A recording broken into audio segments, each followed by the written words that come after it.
Okay, so you know how you see those incredible glow-ups all over your social media feed? Oh, yeah, totally. Someone looks completely transformed, like overnight. Amazing skin, new style. Right. And this undeniable confidence just seems to radiate from them. It's pretty captivating stuff. You can't really look away. Definitely grabs your attention. But here's what's really interesting and what some of the sources you sent over get into. What if the real glow up, the one that actually like profoundly changes your life, Yeah. what if that has almost nothing to do with what you actually see in the mirror? Exactly. That's what we're diving into today using those sources. We're going to really try to unpack the true meaning behind this glow up idea. Okay. Our mission really is to figure out why we're so drawn to those surface changes, the external stuff. Yeah, the quick fixes. And then how do we actually cultivate something deeper, like an internal radiance, Something that gives you real lasting confidence and well-being, way beyond just filters and angles. Okay, so let's start there. Why do we chase that external shine so much? What do the sources say? Well, a lot of it comes down to brain chemistry, actually. One source, Psychology Today, I think it was, mentioned how these visible changes trigger a dopamine hit. Ah, the reward system. Exactly. It's like a quick gratification loop. And Yeah. sometimes, honestly, it just feels easier, doesn't it? Easier than tackling maybe deeper internal stuff. Yeah, that makes sense. And wasn't there something about like older programming too? Something evolutionary?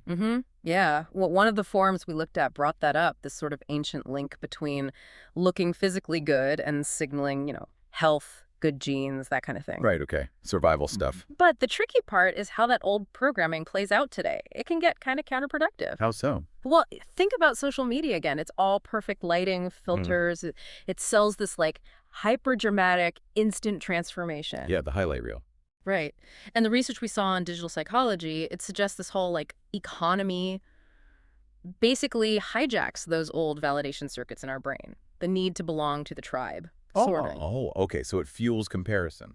Massively. You start feeling like your own progress is enough, or you get really fixated on tiny things you see as flaws. Mm. And that sounds like a recipe for unrealistic expectations. I remember one source, was it Camille Stiles? They talked about chasing a highlight reel, Yes, exactly that phrase. like you're doing these intense workouts every day or super strict diets, trying to match this impossible ideal. But Mhm. instead of building you up, it just weighs you down. It becomes this constant chase for validation that just, well, vanishes. It's not really about healing or feeling good, is it? Yeah, not sustainable.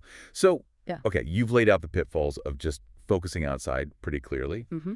but shifting that mindset, Mm-hmm. that's hard. It's deeply ingrained for a lot of us. It really is. What did the sources suggest as like the very first step, the most important thing for someone who's ready to try and make that internal shift? Yeah, the consensus really seemed to point towards starting from the inside out. It sounds a bit cliche, maybe, but it's about cultivating self-awareness first, Knowing yourself better. knowing yourself, working on self-acceptance, maybe even healing some old wounds or patterns.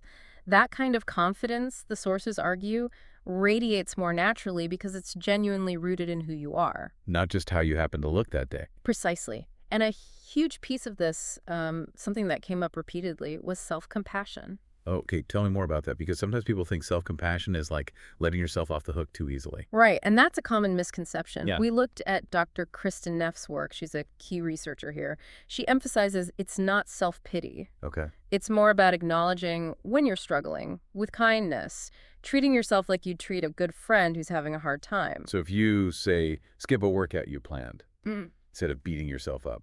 You'd pause, recognize, okay, this is tough, maybe figure out why it was tough, and then gently encourage yourself to try again tomorrow or adjust the plan. No harsh self-talk. That feels much more constructive, actually. Yeah. It lets you learn and bounce back. Yeah. Protects your confidence instead of shredding it. Exactly. It reduces that risk of spiraling into anxiety or depression over setbacks. You kind of forgive yourself and keep those emotional resources you need to stay motivated. Okay, so self-compassion is key. Mhm. What else helps build that internal foundation? Presence and mindfulness came up a lot.